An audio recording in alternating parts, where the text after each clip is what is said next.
We're now down to just the final minutes of debate on S47, our Natural Resources Management Act.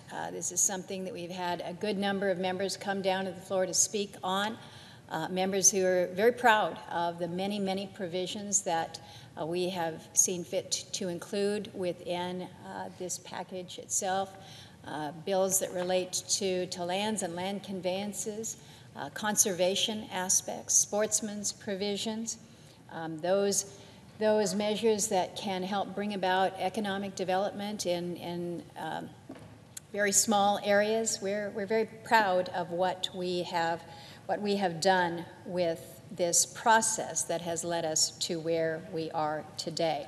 I'm excited we're coming to the end of the debate and be able to move this bill hopefully across the floor with a very strong bipartisan vote. We had a good showing last night with our cloture vote, 87-7, to end the debate. So that was good, that was sound.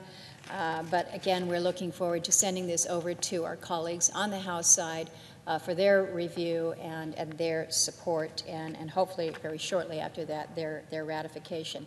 But when you take a package that's over 100 bills from over 50 different senators and over 90 who have signed on as co-sponsors, that demonstrates something. But what we have done with the strength, with the extent and the expanse of these provisions, the efforts that we have made to ensure that the Land and Water Conservation Fund continues with a permanent extension. What we have done, as I mentioned, within the sportsmen's provisions to really help make a difference for those men and women, certainly myself, Senator Manchin here, sportsmen and women around the country, making sure that our public lands are open for recreational fishing, hunting, target shooting. This is significant for us, certainly from an economic perspective. When you think about how much goes into these areas, sportsmen and women spend about $119 billion, that was back in 2016, on everything from their gear to the support in these small communities. But when we talk about access to your lands, it's not just access to your lands, it's expansion of our economic opportunities. We've also got provisions to encourage the Secretary of Interior and Secretary of Ag to think bigger and identify more opportunities for recreation, hunting, and fishing on our public lands. We have special hunting days for youths, for veterans, for active duty military. We've included provisions from the WILD Act, the Wildlife Innovation and Longevity Driver Act, to protect endangered populations and combat invasive species. There's so much that is contained in this measure. The conservation designations, we think that we've done them right in this bill, because what we have done is we have worked to ensure that we have strong support at the state and the local levels. We're creating 3 new national monuments, 2 in Kentucky, 1 in Mississippi, with Congress at the helm of those decisions. We've got provisions to improve volcano monitoring and warning systems. Important if you're an aircraft in the sky passing through an area where you have had eruptions.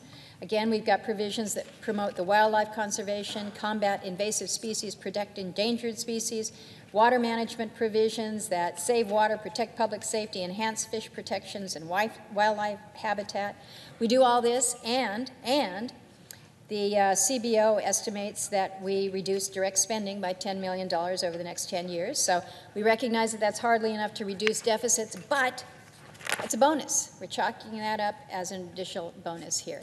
But this has all come together with a great deal of hard work by many members and our staffs.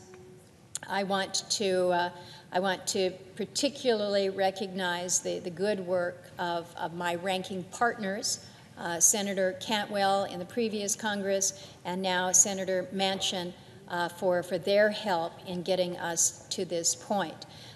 Not only the members, but very strong staffs that they have had working in conjunction with my staff. And I recognize that we stand up and we do a lot of the talking, but it's the behind the scenes, the negotiation, the navigating, making sure that the wording is just exactly so. What we have done has been, I think, yeoman's work in getting us here, and I'm proud, very, very proud of all those who have helped accomplish that. I'm telling members, again, this is a big package. It's a substantive package, but there's more to come. These public lands matters have a tendency to stack up, so we're hardly finished with our work in this area.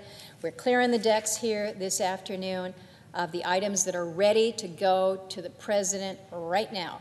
And after we've spent so much time working through them in this regular order process in this Congress, I think it's something, Madam President, that we can be proud of. We can be proud of. There's a lot of stress that goes on around. There have been some discussions just earlier about how we keep the wheels on the bus, how we keep the government from shutting down, how we figure out how we deal with appropriations bills.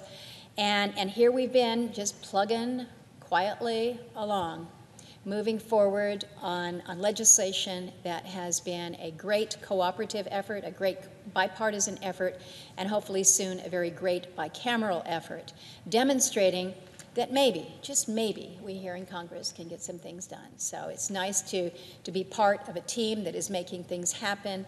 And again, great thanks and great appreciation to the many members that have helped. I want to also give a shout out to Senator Heinrich, who has been here every step of the way pushing on the sportsmen's matters. Senator Wyden, also a great help. And over on the Republican side, Senator Gardner, Senator Daines have been in this every inch of the way helping us advance. So it's a good place and a good time to be working towards the finish line. And with that, I yield to my friend and my ranking member, the senator from West Virginia.